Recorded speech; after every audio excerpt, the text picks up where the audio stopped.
Assalamualaikum warahmatullahi wabarakatuh. Perkenalkan, nama saya Ramadhani dengan nomor NIM 2102011002.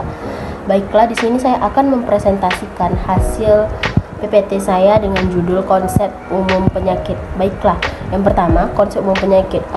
Pada umumnya, konsep penyakit terdiri dari konsep keadaan normal individu, di mana setiap individu itu tidak mempunyai rentang normal yang sama, melainkan memiliki rentang yang berbeda-beda.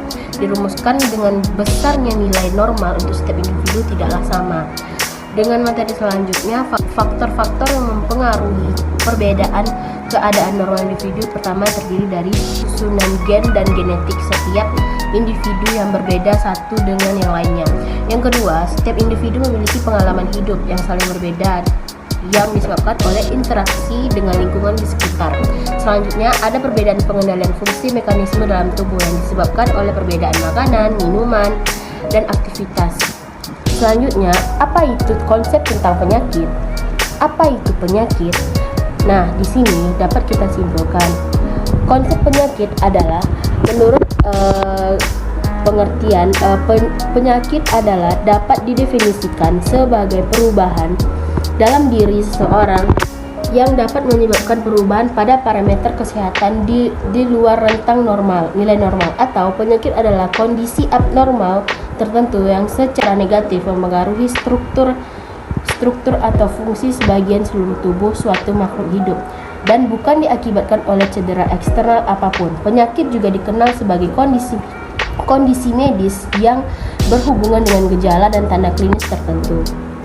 Selanjutnya, perkembangan penyakit. Perkembangan penyakit terdiri dari etiologi, patogenesis, dan manifestasi.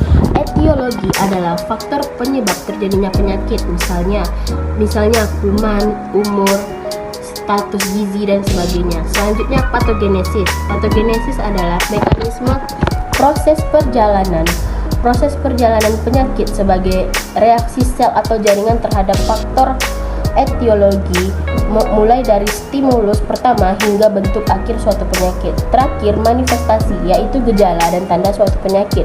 Gejala-gejala merupakan keluhan-keluhan yang dirasakan oleh penderita bersifat subjektif, misalnya rasa mual. Tanda-tanda penyakit adalah perubahan yang terjadi pada tubuh manusia dan dapat dilihat dengan nyata. Bersifat objektif, misalnya demam, oedam, dan sebagainya. Baiklah, selanjutnya klasifikasi penyakit. Klasifikasi penyakit yang paling sering terjadi adalah berdasarkan pada patogenesis atau mekanisme terjadinya penyakit, yaitu yang pertama penyakit kongenital terdiri dari genetik dan non-genetik. Yang kedua, penyakit yang didapat dan pertama radang, vasikuler, gangguan pertumbuhan, kerusakan dan perbaikan, dan yang terakhir gangguan metabolisme dan degeneratif. Baiklah, hanya itu yang dapat saya sampaikan. Apabila ada kekurangan atau kesalahan, mohon dimaafkan. Saya akhiri dengan wabillahi taufiq wal hidayah. Assalamualaikum warahmatullahi wabarakatuh.